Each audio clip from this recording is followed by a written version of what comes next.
Everyone, welcome back to the channel. मेरा नाम है शिखा और आज हम करेंगे क्लास 11th का फिजिकल एजुकेशन का chapter training and doping in sports. Start करने से पहले 3 इंपॉर्टेंट चीज़, अगर आपको कोई भी डाउट आए तो आप मुझे इंस्टाग्राम पे फॉलो करके डीएम कर सकते हैं। और अगर आपको ये पीडीएफ चाहिए जिसके अंदर आपको नोट्स भी मिलेंगे, इंपॉर्टेंट क्वेश्चंस भी मिलेंगे, प्रीवियस ईयर क्वेश्चंस भी मिलेंगे, मतलब all in one combined PDF चाहिए तो वो आपको मिल जाएगी टेलीग्राम पर। थर्डली, अगर आपको रेगुलर टेस्ट सीरीज में पार्टिसिपेट करना है तो you can follow me on WhatsApp channel 2। तीनों के link, Instagram, Telegram and WhatsApp के लिंक आपको डिस्क्रिप्शन बॉक्स में मिल जाएगी। Make sure you follow on all the 3 platforms.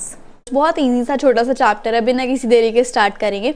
तो स्पोर्ट्स ट्रेनिंग क्या होती है? देखो, एक स्पोर्ट्स पर्सन को खेल के लिए रेडी करने के लिए उसको टाइमली रेगुलरली ट्रेनिंग देनी पड़ती है ताकि उसकी परफॉर्मेंस जो है वो बूस्ट हो जाए। और ये ट्रेनिंग जो है साइंटिफिक प्रिंसिपल्स के ऊपर बेस्ड होती है कि किस टाइप की ट्रेनिंग होती है, कितना हमें इसको परफॉर्म करना पड़ता है, कितना लोड होना चाहिए, कितना रिकवरी पेस होगा। हर चीज़ इसके अंदर साइंटिफिकली तरीके से मेंशन्ड होती है ताकि हमारी जो स्पोर्ट्स पर्सन है उनकी कैपेसिटी जो है वो हायर लेवल पे मेंटेन रहे डिफरेंट स्पोर्ट एक्टिविटीज़ के अंदर। ये ट्रेनिंग जो है स्पेशली डिज़ाइन की जाती है ताकि जो स्पोर्ट्स पर्सन है उसकी फिटनेस और परफॉर्मेंस को इम्प्रूव करने के लिए और उसका एक पर्टिकुलर स्पोर्ट में काफ़ी अच्छा हाथ बैठ जाए, है ना। उसके बाद it's main aim is to develop the performance, ताकि जो स्पोर्ट्स पर्सन की डेवलपमेंट है वो काफ़ी अच्छी हो जाए, परफॉर्मेंस काफ़ी अच्छी हो जाए और जितना वो बेस्ट रिजल्ट दे सकता है उस स्पोर्ट में वो उतना दे पाए, ठीक है। अब जो ट्रेनिंग प्रोग्राम है वो अलग अलग स्टेजेस में डिवाइड होते हैं, जैसे ही क्वार्टरली, हाफ ईयरली भी होता है और एनुअली ट्रेनिंग भी होती हैं। इसी हिसाब से 3 टाइप की और हैं, जैसे मैक्रो साइकिल में क्या होता है, जो मंथ्स का वर्कआउट प्लान है कि इतने मंथ्स आपको ये ट्रेनिंग करनी ही करनी है। एक होता है मेसो साइकिल की वीक्स की ट्रेनिंग करनी है, एक होता है माइक्रो साइकिल जो कि डेज की ट्रेनिंग करनी होती है, इस टाइप से। अब हम बात करेंगे स्पोर्ट्स ट्रेनिंग के प्रिंसिपल के बारे में। जो ट्रेनिंग होती है वो हमें कंटिन्यूसली करनी चाहिए, उसको रोकना नहीं चाहिए। That is principle of continuity. Principle of training load, इसका क्या मतलब है कि मान लो लोड क्या होता है, एक टाइप का भार होता है ना, वो आपने उससे कोप अप करना सीख लिया, उसके बाद लोड जो है धीरे धीरे बढ़ाते चले जाओ, इस टाइप से। प्लान एंड सिस्टमेटिक ट्रेनिंग होनी चाहिए, हर चीज़ प्लान करके चलो कि ये जो स्पोर्ट पर्सन है ये इस लेवल पे है, उसको ये वाली ट्रेनिंग देंगे ताकि हमारा जो स्पोर्ट पर्सन है वो इस लेवल पे आ जाए। तो सिस्टमेटिकली और प्लान ट्रेनिंग होनी चाहिए। पहले जनरल ट्रेनिंग कराओ ताकि स्पोर्ट पर्सन का बेस बन पाए, उसके बाद हाई लेवल की ट्रेनिंग दो, यानी कि स्पेसिफिक ट्रेनिंग दो। प्रिंसिपल ऑफ साइक्लिसिटी, इसका मतलब हमारी जो ट्रेनिंग है वो स्पोर्ट के हिसाब से एंड स्पोर्ट पर्सन के हिसाब से मैक्रो सर्कल, मेसो सर्कल और माइक्रो सर्कल के अंदर डिवाइड होनी चाहिए। एंड्योरिंग रिजल्ट, ट्रेनिंग इस टाइप से हमें प्लान करनी चाहिए ताकि जो स्मॉल या फिर मेजर कॉम्पिटिशन है उसमें एक्सपेक्टेड रिजल्ट स्पोर्ट पर्सन ला सकें। प्रिंसिपल ऑफ एडेप्टेबिलिटी मतलब मान लो एक स्पोर्ट पर्सन को एक टाइप का भार दे दिया, लोड दे दिया, उसको वो अडेप्ट कर ले, उसके बाद लोड बढ़ा दिया, फिर उसको अडेप्ट करे। यूनिफॉर्मिटी, टाइम और ड्यूरेशन जो एक्टिविटी की उसको मेंटेन करके रखना चाहिए, ना उससे कम टाइम लेना चाहिए ना ज़्यादा टाइम लेना चाहिए। Principle of individual difference, 2 individual एक जैसे नहीं होते, दोनों अलग अलग होते हैं, सबकी अलग अलग कैपेसिटी होती है, एबिलिटी होती है, तो उस हिसाब से ट्रेनिंग हमें देनी चाहिए। ट्रेनिंग को इंडिविजुअल की एज, हेल्थ कंडीशन, इंडिविजुअल की कैपेसिटी, रिकवरी पेस उसका कैसा है, फिजिक कैसा है, उस हिसाब से डिज़ाइन करना चाहिए। ट्रेनिंग फीजिबल होनी चाहिए, यानी कि इस टाइप से हमें उसको प्लान और कंडक्ट कराना चाहिए ताकि मैक्सिमम बेनिफिट जो है वो मिल जाए।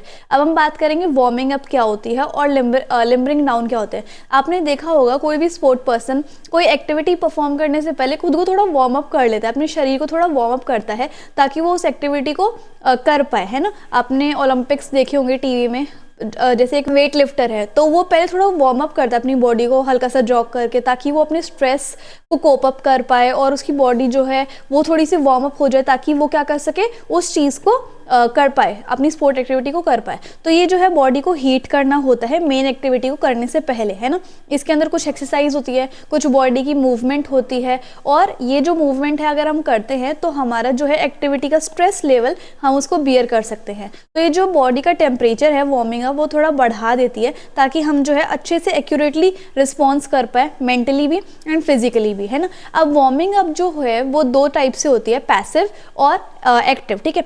पैसिव में क्या होता है, ये एक ऐसा सिस्टम है जिसमें एक प्लेयर जो अपनी बॉडी को वार्म कैसे करता है, दूसरे सोर्सेज से, एक्सटर्नल सोर्सेज से, जैसे कि हॉट बाथ हो गया, सोना बाथ हो गया, स्टीम बाथ हो गया, मसाज हो गई। एक होता है पैसिव, इसमें क्या होता है जो स्पोर्ट पर्सन है वो अपनी बॉडी को वार्म कैसे कर पाता है, कुछ एक्सरसाइज करके, जैसे कि इस एक्टिव जैसे मैंने आपको बताया कि ये जो एक्टिव वार्मिंग अप होती है, इस एक्टिव वार्मिंग अप में दो टाइप के पार्ट हो रहे हैं। एक तो general warming up, general warming up में वो क्या करेगा, सिंपल जॉगिंग कर लेगा, स्ट्रेचिंग कर लेगा, जंपिंग कर लेगा, स्ट्राइडिंग कर लेगा। और स्पेसिफिक वार्मिंग अप में क्या होता है, जैसे मान लो अगर आपको किसी स्पेशल मसल की बहुत ज़्यादा रिक्वायरमेंट है अपनी एक्टिविटी में, जैसे वेट लिफ्टिंग में इन वाले मसल्स की ज़्यादा रिक्वायरमेंट है, पैरों के मसल्स की ज़्यादा रिक्वायरमेंट है, तो स्पेशली इन मसल्स की हम थोड़ी सी वार्मिंग अप कर ले ताकि वो थोड़ा बेटर हमें रिस्पॉन्स दे। जैसे कि shuttle running, dribbling, shooting, basketball, ball drinking, kicking, head ball for football, heading for football, इस टाइप से हम स्पेसिफिक वार्मिंग अप कर ले ताकि हमारे पर्टिकुलर मसल्स जो है वो थोड़े बेटर हो जाए, है ना। वार्मिंग अप जो है इंजरी के चांस को रोक देते हैं, एनर्जी लेवल को इंक्रीज करते हैं ताकि बहुत अच्छे से रिस्पॉन्स आ जाए। लिम्बरिंग डाउन क्या होता है, हमारी बॉडी को कूल डाउन कर लेना। मान लो आपका एक्टिविटी काफ़ी अच्छे से होगी, उसके बाद आप बोला जाता है ना कि जैसे आप बहुत तेज़ तेज़ भाग के आए तो अचानक से बैठना नहीं चाहिए, है ना, बोला जाता है ना ऐसा। तो आपको थोड़ा सा कूल डाउन करना होता है, मेन इवेंट के बाद अपनी बॉडी को थोड़ा कूल डाउन करना होता है, इसलिए आप थोड़ी थोड़ी एक्सरसाइज करते हो सिंपल, जैसे slow jogging, slow stretching, deep breathing, ताकि आपकी बॉडी जो है वो कूल हो जाए। और ये वार्मिंग अप का क्या होता है, उल्टा होता है, ठीक है। अब हम बात करेंगे कुछ कंसेप्ट की, जैसे स्किल, टेक्निक, टैक्टिक्स और स्ट्रैटेजी की। अब स्किल क्या होता है, स्किल कुछ ऐसी कैपेबिलिटीज़ होती हैं, कुछ एबिलिटी होती हैं जिसकी वजह से आप एक स्पेसिफिक वर्क जो है वो कर पा रहे हो, है ना, तो दैट इज़ स्किल। अब टेक्निक्स क्या होती हैं, देखो टेक्निक जो है एक मेथड होता है जिसके अंदर बहुत सारे साइंटिफिक प्रिंसिपल होते हैं, स्टाइल होते हैं, मैकेनिक्स होते हैं, जिसकी वजह से आप वो स्किल जो है करेक्टली कर पा रहे हो, है ना। इसके अंदर आपकी बॉडीली मूवमेंट्स होती है, बॉडीली पोजीशन होती है, उन पोजीशन के बीच में कोऑर्डिनेशन होता है ताकि आप जो है टास्क अच्छे से कर पाओ। टैक्टिक्स क्या होते हैं, ये कुछ स्ट्रैटेजिक प्लान्स होते हैं, गेम के दौरान कुछ डिसीजंस जो आप लेते हो टैक्टिक्स होते हैं ताकि आपको जो है अचानक से एडवांटेज मिल जाए ओपोनेंट के ऊपर, है ना। आप इंस्टेंटली सिचुएशन को देख के डिसीजन जो ले पा रहे हो, प्लान जो बना पा रहे हो, उसको हम कहते हैं टैक्टिक्स, ठीक है।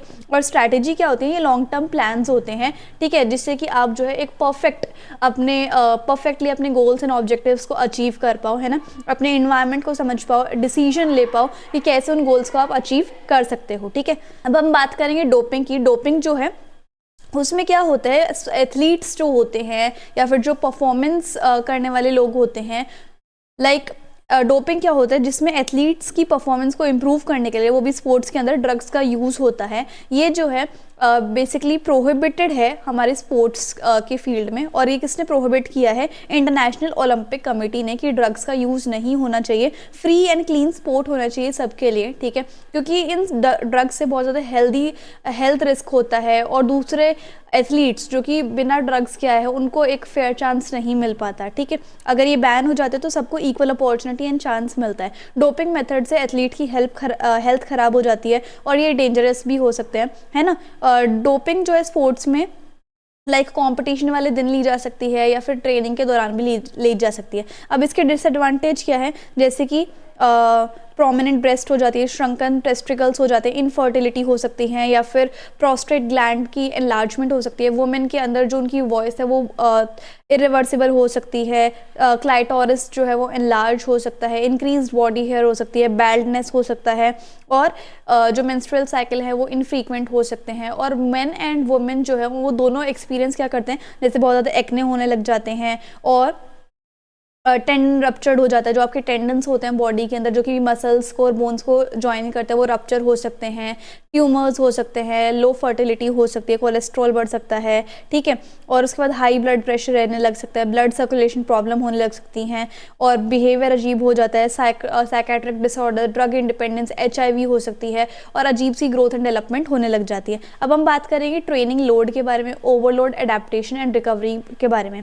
लोड जो होता है एक टाइप का भार होता है, एक स्टिमुलस होता है जिसको आप एक्सपीरियंस करते हो। स्टिमुलस मतलब जो भारी फोर्स होते हैं उसको आप एक्सपीरियंस करते हो, उस अपनी बॉडी के थ्रू उसको रिस्पॉन्ड करते हो पार्टिसिपेशन से पहले या फिर दौरान या फिर उसके बाद, ठीक है। ओवरलोड क्या होता है, ओवरलोड जो है वो ज़्यादा लोड हो जाता है जो कि आप अच्छे से मैनेज नहीं कर पाते हो, एक्सेसिव लोड हो जाता है जिसकी वजह से आपकी परफॉर्मेंस में हैम्परनेस आ जाती है। और रिकवरी क्या होती है, ये एक टाइप का पीरियड होता है जिसमें बॉडी जो है आप उस लोड को सह पाती है, रिस्पॉन्ड कर पाती है, ठीक है। ये जो है आप पॉजिटिवली अडेप्ट कर लेते हो, आपकी एथलेटिक कैपेसिटी, परफॉर्मेंस, इंजरी को कम करती है और आपकी परफॉर्मेंस एंड कैपेसिटी को बढ़ाती है। रिस्क की जो इलनेस की जो रिस्क है उसको कम कर देती है। अगर इनएडिक्वेट रिकवरी हो जाती है तो फिर इंजरी ला सकती है। तो इस तरीके से हमारा जो चैप्टर है फाइनली खत्म होता है। सो आई होप आपको वीडियो और एक्सप्लेनेशन बहुत अच्छी लगी होगी। So if you like the video and the explanation then please like, share, comment and subscribe the channel. Also follow on all the platforms. Thank you so much.